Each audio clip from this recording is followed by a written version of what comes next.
All men fear the approach of your ships, King Harald of Norway, Thunderbolt of the North.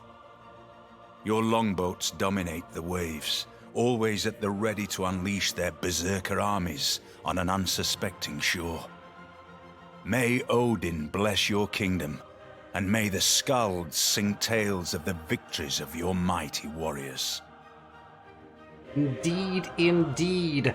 Welcome in to our review game of my Norway deity victory. I want to talk about several things, but primarily want to talk about the power of the Stave Church, but also just the power and diversity that I feel like Norway has as a civilization in the game Civilization 6. So, I want to start out by just let's just read the Stave Church description. Okay, so we'll click over here. Let's just read the description for Stave Church. You guys can't see it. My head's in the way. I'll read it to you. Stave Church, a building unique to Norway, required to purchase apostles and inquisitors with faith, standard stuff.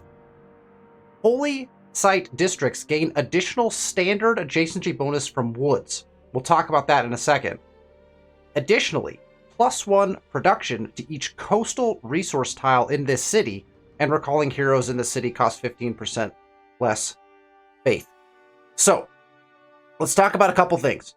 Number one, the ability to get an additional standard adjacency bonus from the Stave Church once it is built in your holy site is intense, right?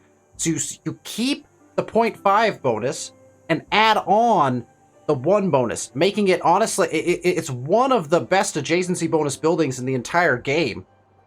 And let's say you pair that with work ethic, and all of a sudden you have an absolute production hub in any of your cities that you can get a decent Stave Church down in your holy sites. Here's the other kicker about the Stave Church. Woods can be built later in the game, right? So even if you don't have a great site for your Stave Church right off the get-go, if you put it in a spot where you can then later plant woods all around it, now all of a sudden, your late game faith generation is going to go through the roof because you can surround all of your holy sites with full woods and get the full adjacency bonuses from that, which is enormous, right? So we're in my capital city here in Nidaros. I want to just take a quick look at this. This was our first site we set down. So this was our initial holy site. It was pretty good to start with, okay? It was surrounded by woods. Every one of these tiles is a woods tile, okay? We also have, on every single one except for one of these tiles, we have lumber mills on, because that also increases production and doesn't take away the bonuses, from our Stave Church, okay? Also, you can put down Mahabodhi Temple. It doesn't change, it doesn't take away the woods, right? The woods are still there. So I have woods completely surrounding this holy site. Check this out. 18 production because of work ethic, 18 faith is that's from our this one holy site, right? So this is huge. It's a monster city. Not only that, we also have Moz in this city, and so we're working a bunch of beautiful tiles, these fish tiles down here, right? We're getting the plus production out of those fish tiles, so we got plus production here. The other thing that this pairs absolutely beautifully with is Maui. So if you get the hero Maui, you can go and place down all the resources, right? And so this, you can see, only 10 faith, 10 production. I mean, only, geez, that's pretty dang good, right? We've got that coming out of this particular holy site. But because we get the plus production on all of our fish tiles, all of our fishing resource tiles, right? We have just plus production on 1, 2, 3, 4, 5, 6, 7, 8, 9 tiles, because I put Maui down. Obviously, that's a little bit, right? I exaggerated that one, but that's a lot. It's huge, right? Plus, again, with the woods that are surrounding our holy site, we can put lumber mills on all of those, right? So you just lumber mill all your woods, put your holy sites right down in the middle, right? And maximize those. So for a comparison, right, we have our capital. This one is surrounded by all woods. So 1, 2, 3, 4, 5, 6 woods tiles all around our Stave Church, giving us eventually, right, that 1818. This one had good faith generation to start, right? This holy site here, which is from Christian Sand, had good adjacencies to start, because it's got the mountain, so it's got the full 1 rather than the 0.5 without the Stave Church, right? The problem is with Norway for religion is you've got to get to that Stave Church, so it's not immediately going to give you a lot of faith. It's going to take a little bit of time, and then once you get to build any of your missing woods tiles in, it's going to get even better from there. But this one is a 14 production, 14 faith. Pretty good, pretty good. It's not the 18 that this one is, because it's only got 2 adjacencies here from woods. The rest of them are all just that standard mountain adjacency bonus. So, if you're playing Norway, best to surround them, your holy sites, with woods once you get that Stave Church in, rather than have it right even in this nice mountain crook right here, right? So, lots of potential options and just really cool things you can do with the Stave Church, especially when combined with work ethic. And then again, don't forget, you get that extra production on all of your fishing tiles, which is great.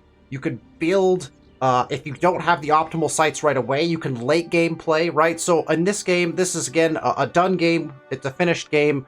Won a religious victory on turn 230 on deity.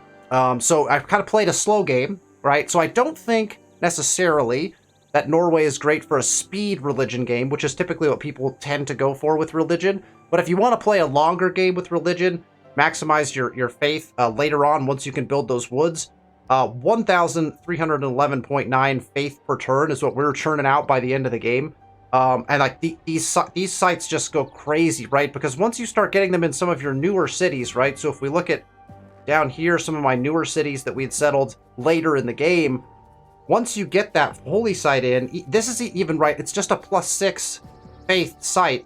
But once you get that Stave Church in, you get your extra production on your fishing tiles, you get your extra faith and extra production out of your woods when you put those lumber mills down. And then all of a sudden this city was able to crank out like a late game couple wonders, made some beautiful tiles down here. The other thing we're able to do in this particular game is make Lake Retba into just a gorgeous tile, right? So this is just north of our original holy site. So we were able to put holy sites actually adjacent to Lake Retba, but also surround it with preserves and just make these tiles just really gorgeous in here. Generate some extra faith off of those as well. So I think that's a pretty cool thing. Never forget about your longboats, obviously. I still have, yes, my longboats here, my Viking longships are still in the game. Why? Because it was the Seven Seas map. I took over the sea that was mine, and then I had no use for them anymore, so I just set them here as just a beauty marker, basically. But the versatility that you get with Norway is, if you can get work ethic and you get that production, you've got your longships to take over the seas. You've got your berserkers to take over the land. You've got production if you want to kind of go in more of a science-y way. I mean, you're not going to boost your science necessarily, but your production could be through the roof by the time you get to that point in the game. You could also faith buy different buildings if you needed to in the infrastructure area. And then I also think you could play a culture game with Norway if you go more of the kind of faith-based route. Heavy rock bands at the end, all of that different stuff. So I think Norway doesn't get the credit it deserves. I think the Stave Church also doesn't get the credit that it deserves. I think the Stave Church is an incredibly powerful building. Probably, in my opinion, one of the singular most powerful unique buildings, not like districts or improvements, but unique buildings in the game. I think it makes for a really fun way to play when you play around them and play with them. I think that's it just really makes the game interesting when you can late build those woods around the tile, really maximize your faith production there. It does start slow. Your faith generation starts slow, so you got to make sure that you produce just enough, but once you get it going and you hit a monumentality, you get your settlers spread out. You can see once we hit our first monumentality, we spread out all over the place. Jumped all the way over here, jumped south, all the way across the land here, all the way down here. We actually ended up settling even in here, mainly just to get Sinbad out into this sea.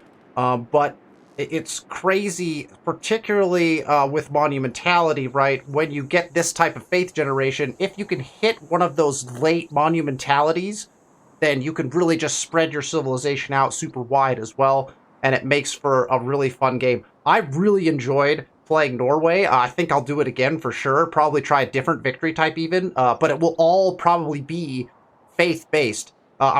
Because faith generation is just so huge with those stave churches. So I'm interested in playing, maybe for a science victory using that production, maybe even a culture victory using all the faith production that you can get out of Norway. I think there's a lot of options. I think it's an undervalued, underutilized civ, and specifically the Stave Church is an underutilized and undervalued building. Hopefully you all can maybe have some additional fun with Norway, play around with the Stave Church, see what kind of ridiculous adjacency bonuses you can get, pair it up with that work ethic, and crank out whatever it is, science, units, whatever you're trying to get with that ridiculous production bonus you're going to get. But I think it's a super fun way to play the game, and I would definitely encourage, if you haven't, or if you haven't in a while, given Norway a try, I would definitely do that.